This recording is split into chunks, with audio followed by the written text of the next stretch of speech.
afternoon to all of you. I am going to talk a little bit about a profession which has not been integrated with the city development process so far as effectively as it could, and some of the methods and mechanisms, or even the examples of where the profession can contribute, especially in this entire discussion of sustainability and the future of Indian cities.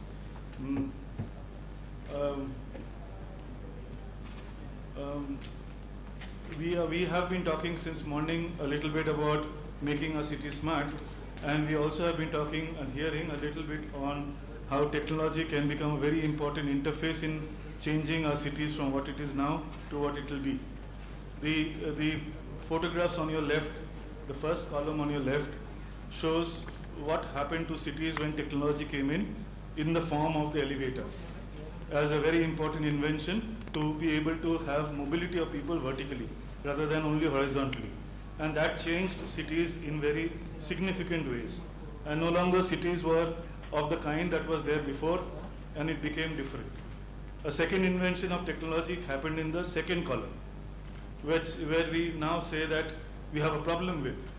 We had cars that came into the cities, and cars, when they came into the cities, they gave a lot of mobility to all of us, and they changed the way in which we were accessing functions and resources within cities.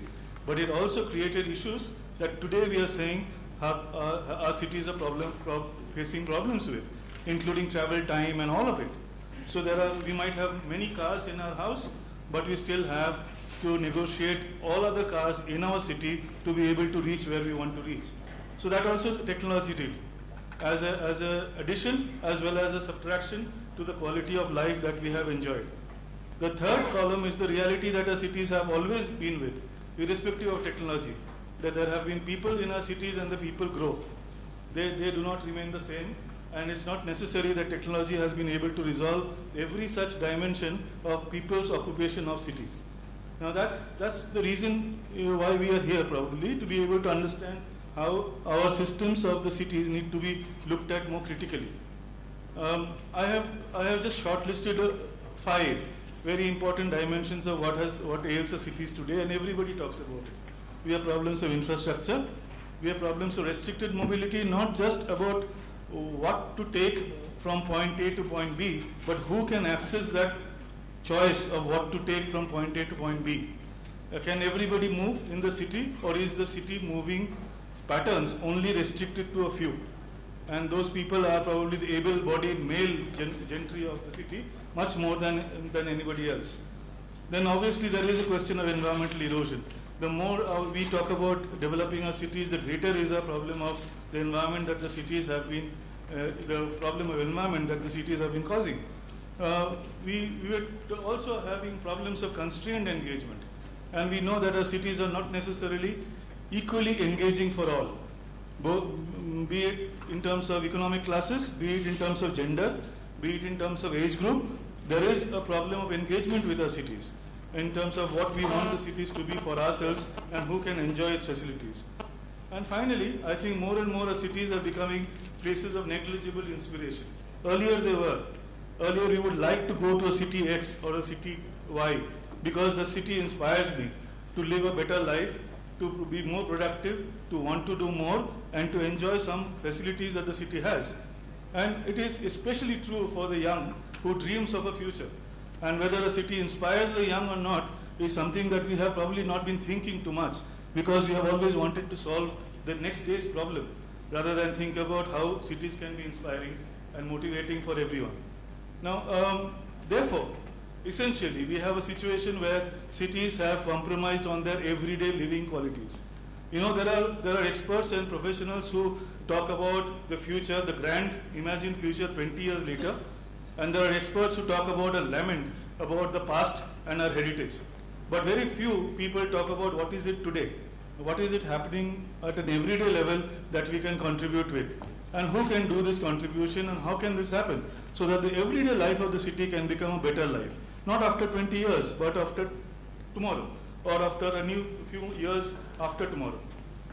Now, we feel that the main problem that has happened in the way the planning system has worked has been for a future projection but has probably not taken into account the three-dimensional reality of what the planning will be doing to our cities. We have made, like I think our speaker, first speaker, very eloquently said that we have the drawing, we have the diagram, we have the projections, but not necessarily we know what will be its manifestation. And that manifestation, not knowing that, comes from a small gap of imagining the city only in two-dimensional terms, or in resource allocation terms, or in statistics and numbers, but not necessarily in terms of its third dimension, in terms of form, volume, what the city shape will be, how the environment of the city will be because of the plan. Now that, I think, is the most important missing link between master planning as we have been doing now, and I'm strengthening the argument that has been put forward earlier, and versus the ground realities that we face. There must be a missing link which does not allow the master planning recommendations to directly or influence ground realities strong enough. And yes, there might be problems of implementation, intervention, people coming in between, but is the process strong enough to be able to imagine the reality that our plan is trying to generate? Now this question is what I'm wanting to address. We feel that there is a role that design can play between planning and implementation.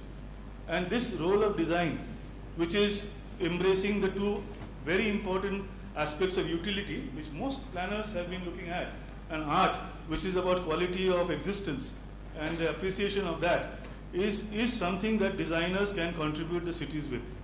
And it is not a new profession. The profession of urban design in this country is already 45 years old. 40 to 45 years old. But the fact is that we haven't been able to integrate this profession into the process by which city building has happened. We have been marginal, we have contributed in some way or the other, but never in a very integrative way. The urban design profession tries to bridge between the gap between the micro reality of a city, of making the city, of the architecture like home, offices, institutions which architects build, design, build, and engineers implement, and the macro ideas of town planning, the region, the district, which urban planning, regional planning talks about. But there is a whole range of things that the cities are made up of streets, of plazas and parks and neighborhoods, of nodes of transit, of campuses and precincts, and smaller townships. Who takes care of that? Who designs it? Which arm of the government, which arm of our professional mechanism actually takes care of that design? And by design, I don't mean a layout plan only. I mean the proper idea of what that place will fully become. And similarly, we have planning and urban design as two aspects of urban development. While planning can look after policy of the urban development policy and resource allocation regarding to that, the design component of it could actually talk about physical form and the connected requirements of an everyday city space. Therefore, the goals of urban design, apart from the first three, which is, I think, for everyone, livability, sustainability, productivity, all of us who are engaged in creating city space, there's a fourth component about the imageability of the city. What does the city make me remember as memory, as association and attachment, as experience? And I think that's something where the designers play a very important role, so we can say this is a good city space, not just an efficient one. Now, one of the myths that urban designers have been carrying all along is that they are here only to beautify our cities. That after all the work has been done, then you plant some trees, make some signage, put some lighting, and our cities will become marvelous and nice. And urban designers only are supposed to beautify every part of a city. But actually, if you look at that central role of intermediary between architecture and planning, they play a much more stronger role. And the 10 roles, at least that I could think of, is that we bridge urban planning and architecture.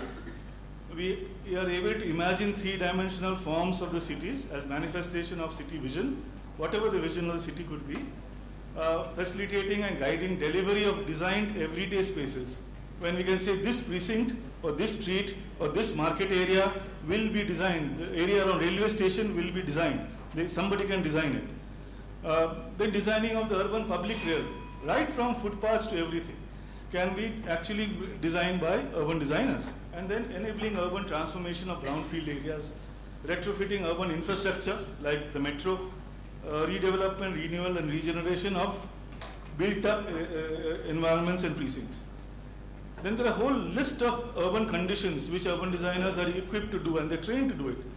To look at areas around natural and built heritage precincts, around transit, around places of obsolescence, dereliction, central city area developments or redevelopment, for tourism and special events, for urban poor, and to accommodate the global and the local, which again is is happening by accident now rather than by imagination.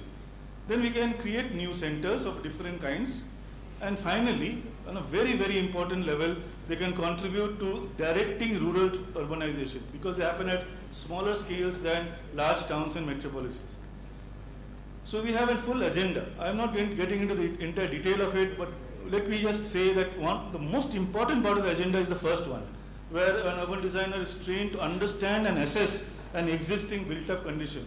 And they have maps, they create database, and they make the city have a documentation of what is the present situation in a given area, whatever that area could be. And then there are various other steps that urban designers look into, and they define the city through these aspects of structure, grain, density and mix, height and massing of build form, streetscape, landscape, and many other things.